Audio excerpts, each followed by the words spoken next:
ഇന്ന് ഞായറാഴ്ചയല്ലേ വിചാരിച്ചിട്ടൊന്ന് രാവിലെ തന്നെ അടുത്തുള്ള തടത്തിലേക്കൊന്ന് കളിക്കാനിറങ്ങിയതാണ്. കളിക്കാനിറങ്ങിയപ്പോൾ രാവിലത്തെ അവിടുത്തെ വ്യൂ കണ്ടിട്ട് എൻ്റെ കിളി പോയി. കാണുമ്പോൾ നല്ല വെയിലായിട്ട് തോന്നുന്നുണ്ടെങ്കിലും അടിപൊളി ആംബിയൻസാണ് കേട്ടോ അവിടെ. മഞ്ഞിനാൽ മൂടപ്പെട്ട മലനിരകൾക്കിടയിലൂടെ ഉദിച്ചു നിൽക്കുന്ന സൂര്യനെ കാണാൻ എന്തൊരു ഭംഗിയായിരുന്നെന്നോ. അതിനിടയിൽ നനുനനുത്ത ചിലന്തി വലകളും തൊട്ടാവാടിക്കൂട്ടങ്ങളോട് കിന്നാരം പറഞ്ഞ് തഴുകിയെത്തുന്ന കാറ്റിൽ പുൽകി. മഞ്ഞിൻ കണങ്ങളാൽ കുതിർന്ന പുൽനാമ്പുകളിൽ രാജകീയമായി വിടർന്നു നിൽക്കുന്ന പെരുവിൻ പൂക്കളാലും മനോഹരമായിരുന്നു അവിടം. അങ്ങനെ പ്രകൃതി ഭംഗിയൊക്കെ ആസ്വദിച്ച് നിൽക്കുമ്പോൾ കളിക്കാനായി ഓരോരുത്തരായി വന്നു തുടങ്ങി. ഇടയ്ക്കിടെ കാണുന്ന സ്ഥലമാണെങ്കിലും ഇന്ന് കാണാൻ ഒരു പ്രത്യേക ഭംഗി തോന്നുന്നു.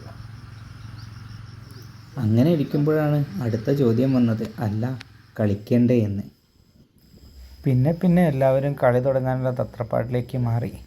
രണ്ട് നാടുകൾ തമ്മിലുള്ള കളിയായിരുന്നത് കൊണ്ട് തന്നെ വാശിക്ക് ഒട്ടും കുറവില്ലായിരുന്നു. എല്ലാവരും അന്യോന്യം അറിയുന്നത് കൊണ്ട് തന്നെ സ്വരവറച്ചിലും ഇതിൻ്റെ ഇടയ്ക്ക് നടന്നുകൊണ്ടിരുന്നു.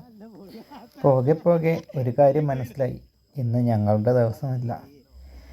1 തോറ്റ് 2 തോറ്റ്, ചുരുക്കി പറഞ്ഞാൽ ഇന്നത്തെ കളി വൻ തോൽവിയായിരുന്നു. പിന്നെ കളിയും നിർത്തി, വീഡിയോയും നിർത്തി, നേരെ നാട്ടിലേക്ക്.